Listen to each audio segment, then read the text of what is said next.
Bienvenue dans le royaume intérieur, je suis votre hôte Julie Deka. Aujourd'hui, c'est avec beaucoup d'émerveillement que je me retourne vers Liliane de Waters pour vous présenter une de ses conférences qu'elle avait faite intitulée « La guérison ». Traduction et narration par Julie Deka. La guérison. Nous abordons maintenant le sujet de la guérison du point de vue de la conscience du Christ. Pour comprendre comment nous aider nous-mêmes et aider les autres à sortir des ténèbres, nous devons transcender suffisamment le plan du relatif ou du raisonnement fini pour entrer dans l'esprit ou la conscience spirituelle qui seul est Dieu. La conscience du Christ n'a rien à voir avec la guérison d'une personne ou d'une chose, ni avec un esprit ou un corps fini, mais elle nous conduit dans le royaume de la conscience spirituelle où la guérison est engloutie dans la totalité, la discorde dans l'harmonie et la peur et l'ignorance dans l'amour, la lumière et la compréhension divine.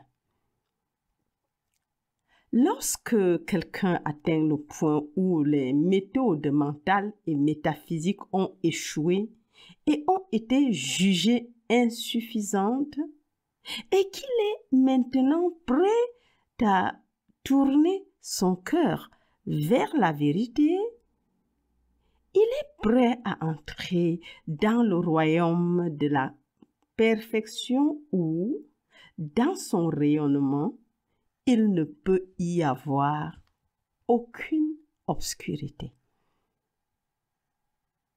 Dans la mesure où le Christ, la conscience spirituelle, n'a rien à voir avec la guérison des esprits, des consciences, des corps, des fausses croyances, des illusions, des maladies ou des discordes de quelque nature que ce soit, il est nécessaire pour entrer dans le Christ de déposer ou d'abandonner tout ce qui a trait aux pratiques de guérison de quelque nature que ce soit et de toute nature. Il doit abandonner totalement et absolument toute pensée et toute chose ayant trait à la guérison.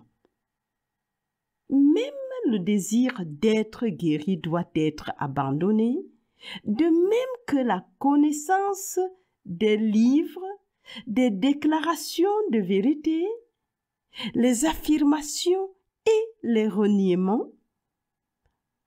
En fait, tout ce qui a trait aux moyens de guérison doit finalement être abandonné afin que l'on puisse être prêt à recevoir le royaume de perfection et de gloire qui a été préparé dès la fondation du monde.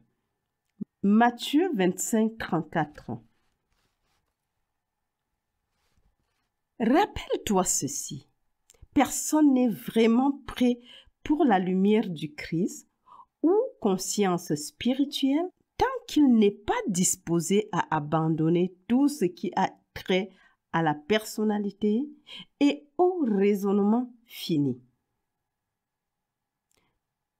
Tout a un prix et l'abandon de ce qui est personnel est le prix de l'admission dans le royaume du réel où l'on est rendu vivant en Christ.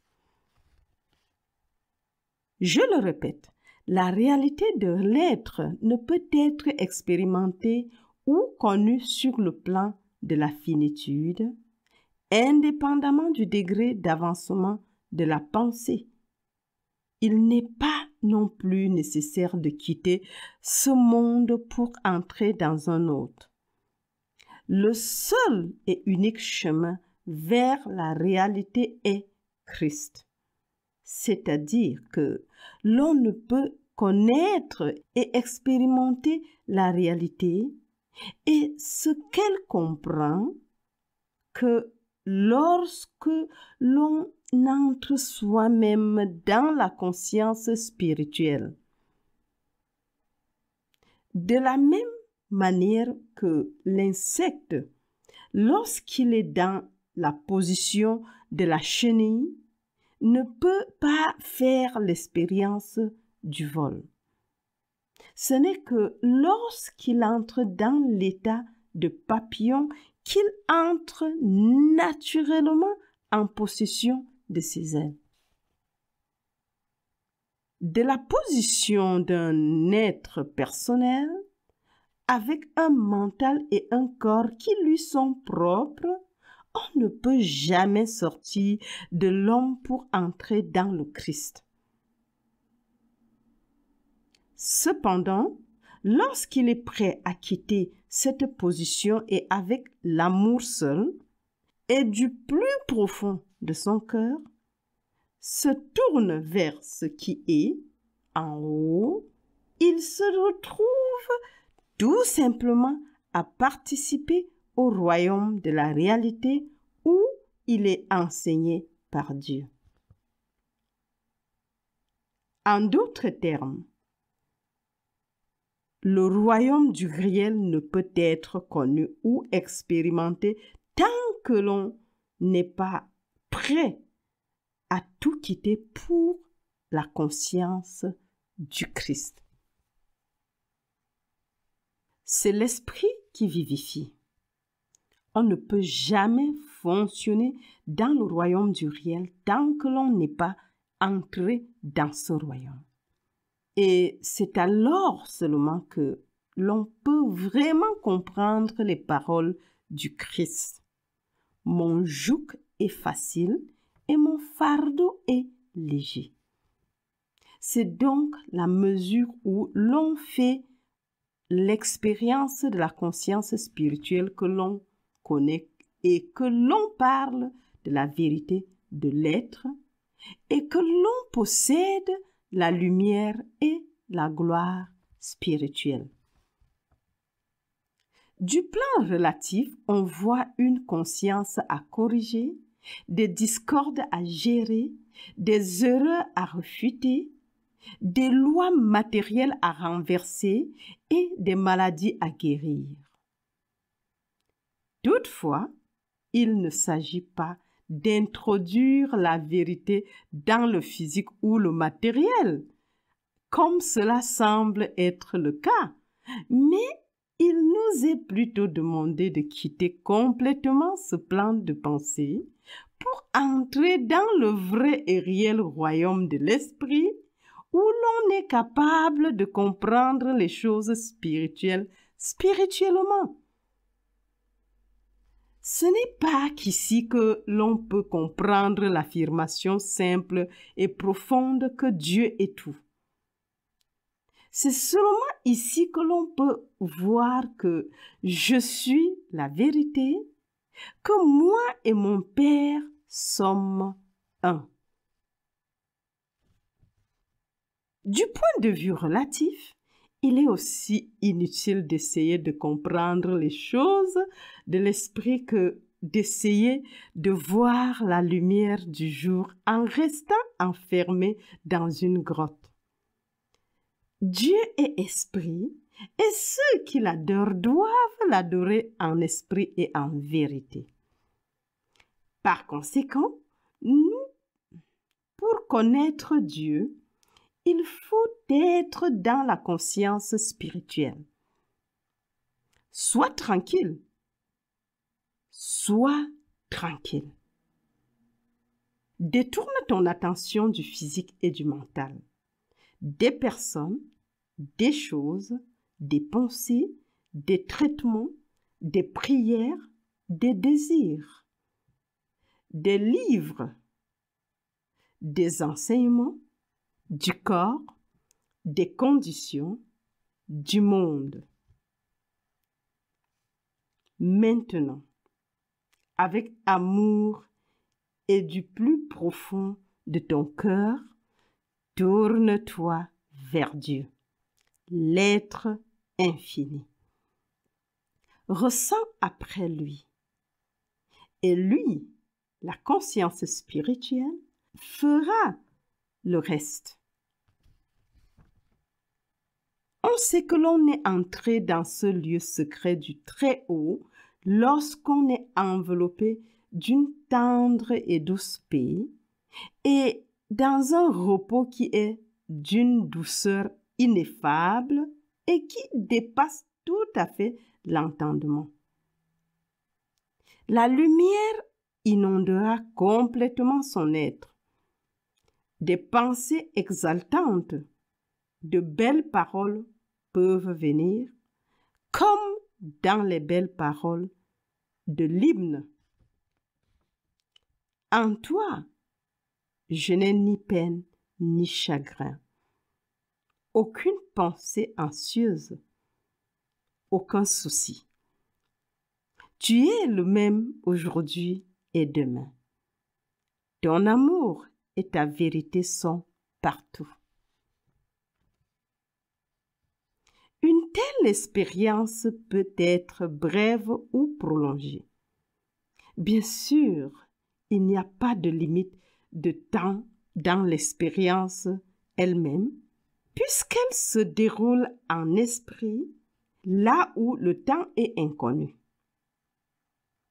En toi, Christ, le véritable royaume de l'être, on se perd complètement en tant que personne et on est englouti dans l'infini. Il ne connaît que la paix et l'amour du ciel. Il ne connaît que la paix et l'amour du ciel. Le désir de guérison se consume dans l'exaltation de la santé vibrante et de la plénitude. Nous devrons tous pénétrer de plus en plus dans ce royaume de la perfection jusqu'à ce que, finalement, nous soyons capables d'en faire notre mesure permanente. En vérité, ce n'est que dans la conscience du Christ que l'on peut perdre tout sens de la personnalité et de ce qu'elle comprend. Car ici, nous sommes sauvés par la grâce, en vertu du fait qu'il n'y a pas de péché ici. Après une telle expérience, la vie prend un nouveau sens. On est né de nouveau. Inoubliable, en effet, la douceur et la gloire de tels moments. Si les larmes viennent, alors qu'elles viennent. N'ayez jamais honte des larmes. Elles accomplissent souvent ce que rien d'autre n'a jamais été capable de faire pour la préparation ou l'appréciation du parfait. Combien douloureuse et souvent déchirante est la recherche constante et prolongée de la vérité. Souvent, de telles recherches et investigations ne font que nous en éloigner. Que nous soyons tranquilles afin que la vérité puisse nous chercher et nous trouver. Le Père cherche toujours. Le lieu secret est toujours prêt. Mais seul le cœur entend la voix et trouve le chemin. Définitivement, c'est le Père qui fait les œuvres. La conscience spirituelle est le tout de la réalité. Elle est notre vie et notre être. Elle est notre royaume et notre ciel. Elle est notre paix et notre repos. Elle est notre puissance et notre gloire. La volonté est ton empressement à abandonner tout désir, recherche, effort, lutte, argument.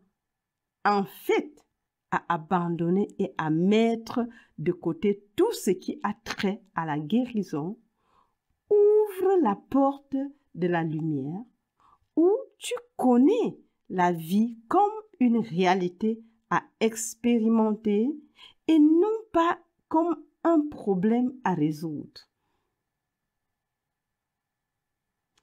Ici, dans l'illumination spirituelle, tu découvres que tu es en possession de l'abondance de toutes choses.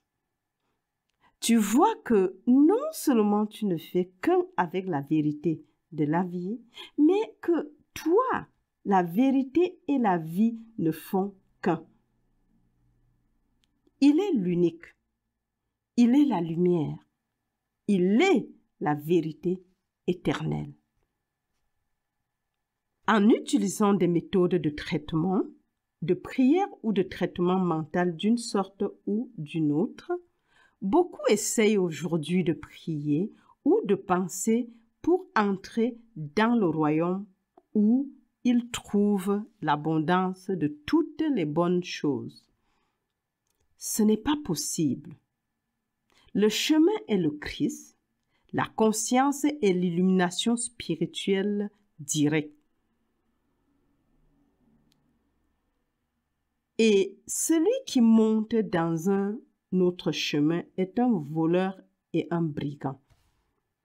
Rien ne peut satisfaire la grande faim croissante de lumière et de vérité aujourd'hui, le besoin de santé parfaite, d'harmonie, de paix et d'abondance, si ce n'est la conscience spirituelle. Le Christ n'est pas un homme ou une personne. Jésus est entré dans cet état et c'est pourquoi ses disciples l'ont appelé Christ, Seigneur, Maître. Une fois, alors qu'on interrogeait directement sur la venue du Christ, il répondit, « Je suis lui. » De nouveau, pressé par l'insistance de Philippe sur l'identité et la localisation du Père, la réponse étonnante fut « Celui qui m'a vu a vu le Père. » En s'abandonnant à Dieu, à la réalité, la guérison suivra sans réflexion, sans lutte et sans effort d'aucune sorte. Lorsque Jésus était pressé par les conditions ou les circonstances qui l'entouraient, il se rendait seul dans la conscience intemporelle et sans espace. C'est là que se trouve toute la puissance, la lumière et la sagesse. Dieu, dans sa plénitude, est le même en tout point de son être.